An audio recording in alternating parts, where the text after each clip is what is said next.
The popcorn has popped. The lights are dimmed, oh, so low. And now you're curled up in the dark to watch a scary movie. The movie flickers on and the opening credits roll. You find yourself glued to the screen as the twists and turns unfold before your eyes. What many don't realize is that many of our favorite thrilling and scary films have a dark origin based in some form of truth under the guise of a fiction film. While the entire film may not be based on true events, date for date, more often than not, they are inspired by something sinister buried in history. From biblical events to the horrors of serial killers and everything in between. Sometimes knowing a movie is rooted in truth can make it even more terrifying. The first ever horror movie was produced in 1896, and ever since, viewers cannot get enough, and oddly seem to enjoy the horrors that unfold in these films. For this episode, we're going to be talking about one of my favorite supernatural thrillers from the 90s. I would say a very underrated supernatural thriller from the 90s. Tonight's film has a star-studded cast, including Denzel Washington, John Goodman, Donald Sutherland, James Gandolfini, and Elias Koteas, just to name a few. Fallen is from 1998 and is a supernatural thriller that takes a Philadelphia detective on a mission to hunt a demonic serial killer named Azazel that can possess people simply by touch. The entire film is a cat and mouse game between the evil spirit and the character John Hobbes. The eerie chanting of the song, "Time is on my side," comes back over and over as the evil jumps from person to person. Before we jump in, there will be some spoilers for this. We are jumping into the ins and outs of this and many other horror movies. If you don't want the storyline spoiled, then I advise choosing many of the other episodes here on Creepy Confidential to enjoy until you've had a chance to check out this film. You have been warned. This is Dark Origins, Fallen.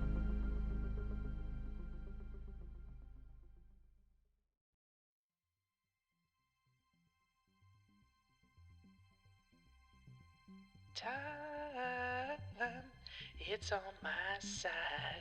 Yes, it is. Oh, sup creeps? Didn't hear you come in. Welcome back. I'm Noelle, your host and weirdo Wisconsinite of Creepy Confidential, a podcast delving into the mysterious realms of cryptids, cults, conspiracies, and other worldly creepy.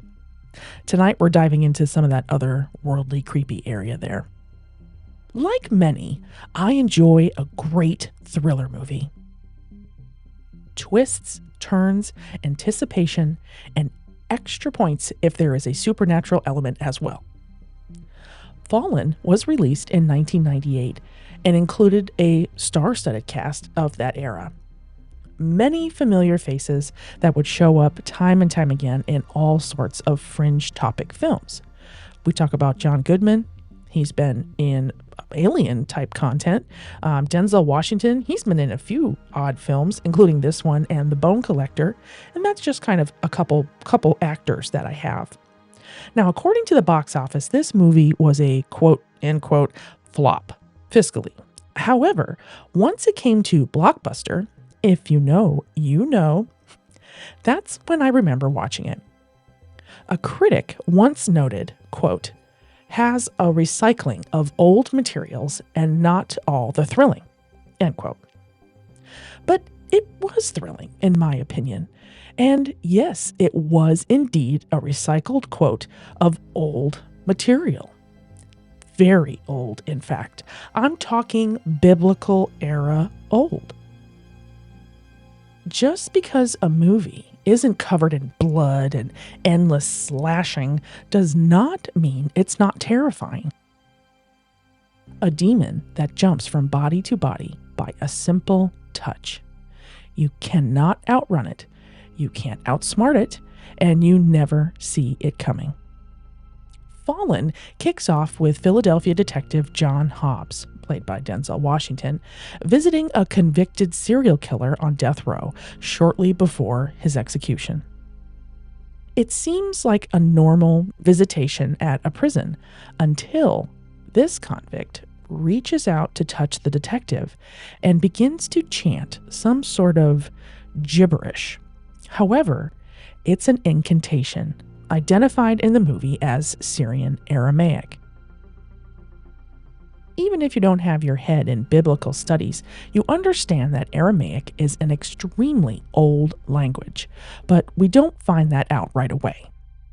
The other creepy part is as he's executed, he's mocking the witnesses and starts to sing a song by the Rolling Stones called "Time Is on My Side." And we hear that continuously.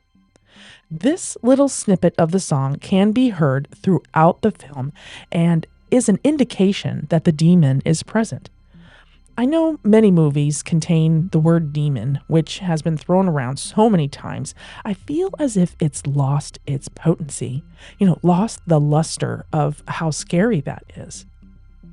The demon that they talk about in this film is called Azazel, and it is not a fictional character. Now, many watching may think that it is, but if you know, this is not a false, fake thing.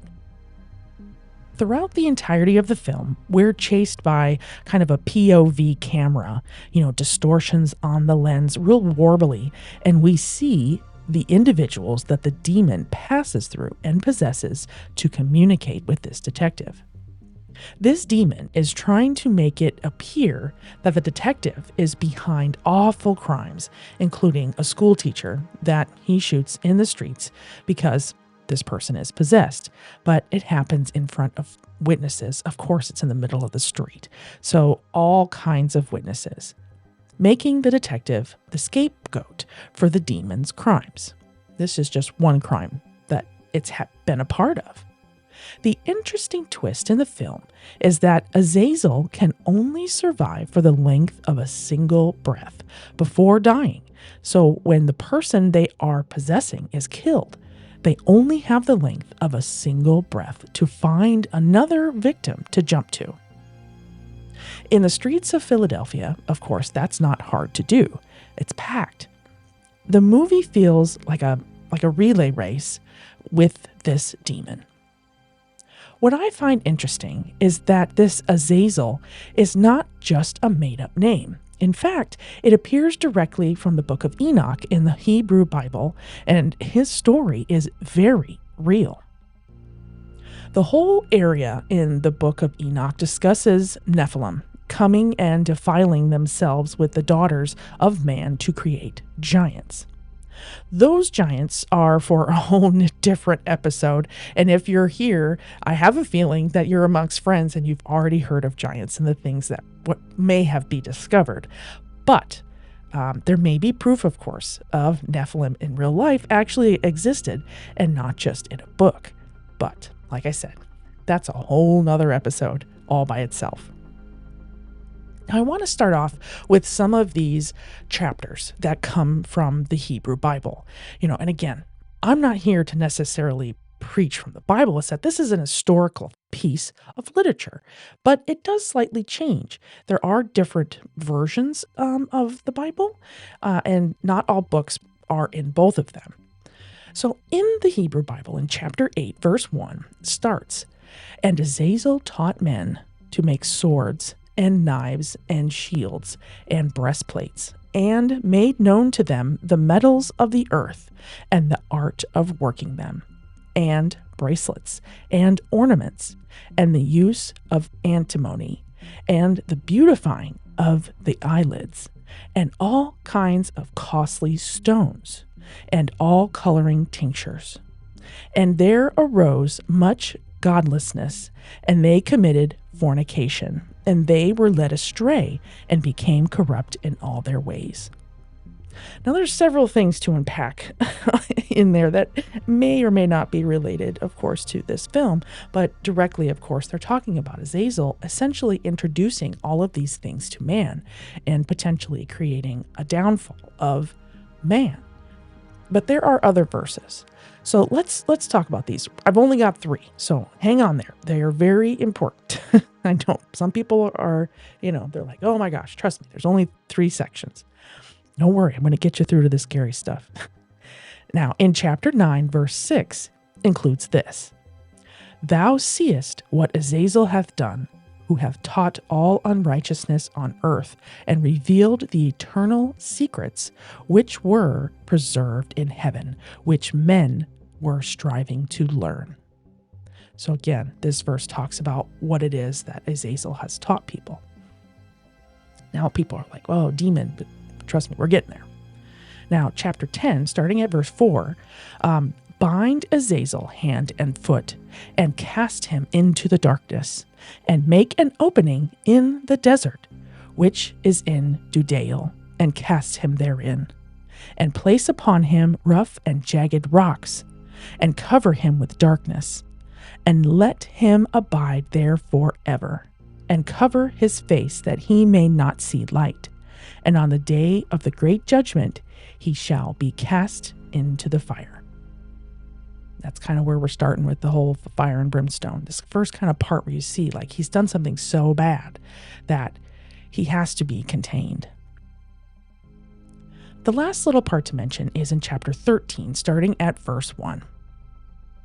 And Enoch went and said, Azazel, thou shalt have no peace. A severe sentence has gone forth against thee to put thee in bonds, and thou shalt not have toleration, nor request granted to thee, because of the unrighteousness which thou hast taught, and because of all the works of godlessness and unrighteousness and sin which thou hast shown to men. So, let's unpack this. And I want to talk a little bit more about how this relates, right? Now, Azazel's claim to fame was accelerating chaos, essentially, which is what he does in this movie. A little different, but he does accelerate chaos. The introduction of warfare and ornamentation completely shatters human innocence and accelerates corruption. Now, in my research, I came across where people related Azazel to Prometheus in Greek mythology. There he defies Zeus by stealing fire and giving it to mankind. He is punished by Zeus with eternal torture on a mountain where an eagle ate his liver every day. Now, I feel if you went through kind of the general education system, I am a public school person all the way through, you've learned about Prometheus and you learn about his fate. Because I had heard of this before, where Zeus is God and Prometheus is Azazel. Azazel is specifically responsible for teaching people metallurgy, jewelry, and makeup, leading to the world's corruption through sex and violence. He is also mentioned once more in the Apocalypse of Abraham, in the description of the end of days, where he functions something like the devil, where the analogy is made of the fires of hell to the fire of Azazel's tongue. Quote, and those who followed after the idols and after their murders will rot in the womb of the evil one, the belly of Azazel, and they will be burned by the fire of Azazel's tongue. Now, according to this, Azazel is not merely an evil angel, but the ultimate source of evil, the devil himself, who burns up sinners in the afterworld with his fiery tongue. This is where the plot of Fallen lines up with the history of Azazel in writings during biblical times. A scapegoat, or goat for Azazel, in Yom Kippur ritual described in the Torah, is a goat ritually burdened with the sins of the Jewish people. The scapegoat was sent into the wilderness for Azazel, possibly for the purpose of placating that evil spirit, while a separate goat was slain as an offering to God. By extension, a scapegoat has come to mean any group or individual that individually bears the blame of others. Hobbes is forced to be that scapegoat, and in the final showdown, he ends up isolated in the woods, carrying those sins in an attempt to defeat Azazel and bury those sins, while the blood of the innocent was shed as well. 2 goats chosen for the ritual, one designated by lots for the Lord, and the other for Azazel. Now, I know when you guys watch a lot of these films, you're kind of just going for the thrill of it. You know, when you watch a movie like Child's Play, although I'll get there in a second, but like Child's Play, right? You know, it's a corrupt doll. He's up to no good. He does very bad things, blood, shed, gore, etc. But even Chucky is based kind of, I'll say loosely, but not loosely, by Robert the Doll. So you have these movies that you're watching and you think that it's fiction, but it's not. Now, when I first watched Fallen, I had none of this knowledge. All I knew is I loved that there was some sort of supernatural demon that was jumping from person to person. And every time you watch it jump into somebody, the face changes. You know, whether it's an old lady, old man, young kid, you know, another person, another detective that's close to Hobbes. I swear the whole time you're going, no, not this one. No, not that one. Oh my gosh, he's right behind you. You know, so the whole time you're really just chasing that thrill of what's happening. And then, of course, when you get to the end, there's that final little twist where it doesn't necessarily end the way that you want it to. Now, that part is Hollywood. You know, I don't want to give away the ending, but that part is Hollywood. That's where they changed it because, of course, they have to they kind of leave you wanting more. Something to remember is when you're watching a lot of these movies, they have something that inspired them. They have something that it is based off of a truth, which makes it way more terrifying if you ask me. Now, this movie, I kind of want to break down the things that happen so that you have an idea. Now, when he very first gets to, I wanted to give you the information before I broke it down. Now, when the movie starts, you get this Denzel Washington character, and he is at the prison. And it reminds me of like those 90s times where the execution of some of these big serial killers, it was like a whole deal. People showed up. They wanted to chant that he was gone. You know, the people that took the time and got them arrested maybe showed up. The family of the individual showed up. You know, it's really this big bustling type of situation. So he's there. Other people are walking around. And I think the Denzel character is just, you know, like, I got the guy. I got this guy. And now I get to watch him roast. And then he goes to reach out and he touches his hand. Now, the gentleman that plays it, Mr. Koteas, he does a great job. You might recognize him as well because the first place that I recognized him from was the Teenage Mutant Ninja Turtle movies. So I had a hard time removing him from being Casey, but he plays a great bad guy. But he starts kind of babbling and chanting, and the whole time you can see, of course, Denzel does a great job of it. You can see that his brain is thinking that he's like, what is this guy doing? Why is he, you know, he's underneath his breath. And you can figure out, you're like, what just happened here? And it turns out, they ask later, did he touch you? And I wonder if it's that time that he is marked. That is what he did. Essentially, I know that it is a killer. It's a human. However, what's in there is Azazel. So then at that point, he marks it like the goat. He has now put those sins on to Hobbes.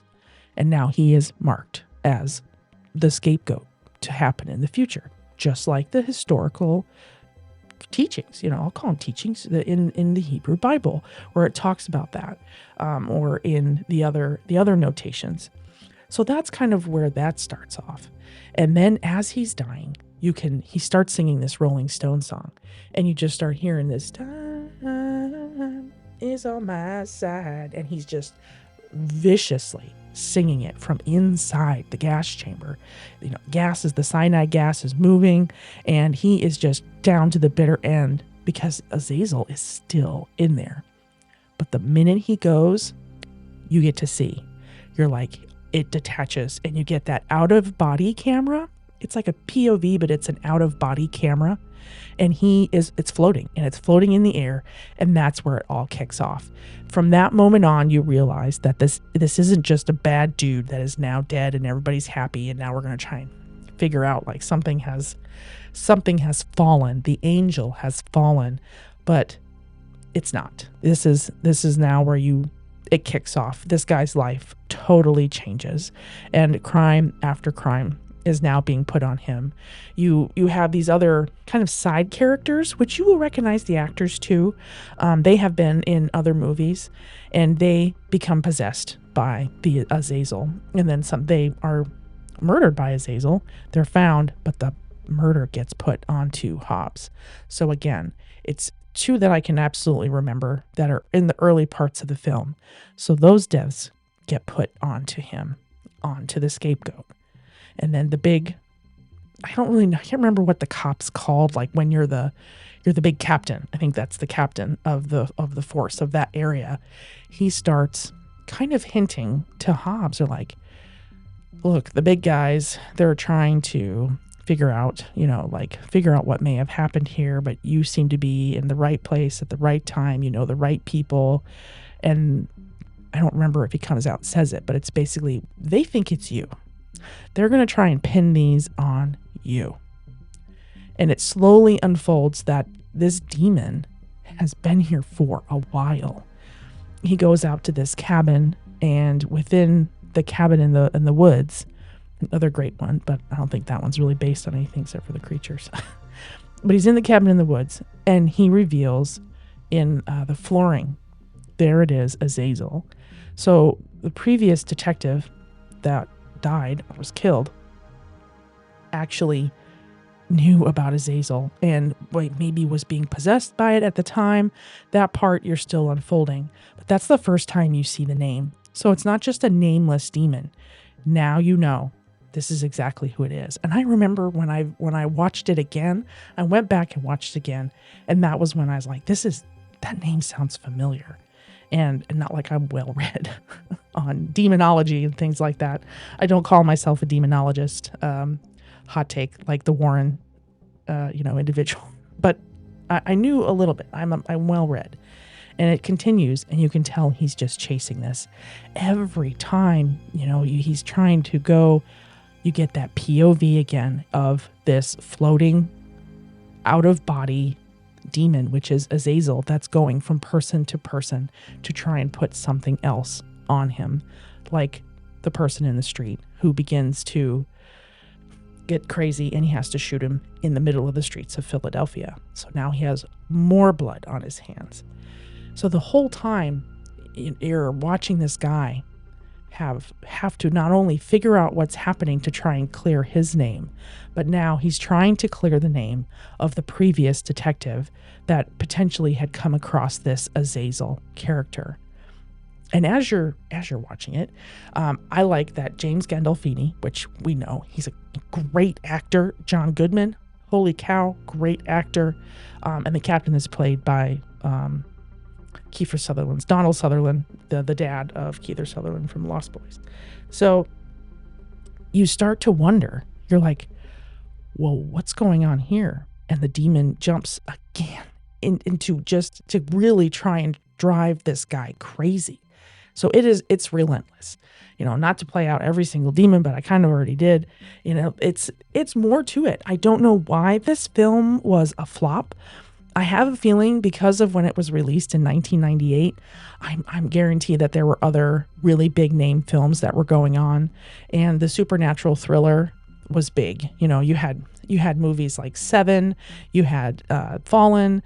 These were big names. 12 Monkeys, Fight Club. Like they weren't all at the same time, but they were very, very close. And then Denzel did The Bone Collector, which was another one. I swear he did that one like back to back of this one. something to tie together with all of these is that, again, this was a movie that what kind of flew under the radar, but it is based upon a real demon, a real historical thing that is written in, another version of the Bible in the Book of Enoch. So I wanted to make sure that this one started out because it's one of those underrated movies that I always come back to, and I swear every time I hear the Rolling Stones song, that's part of me where I'm like, ooh, I gotta rewatch that.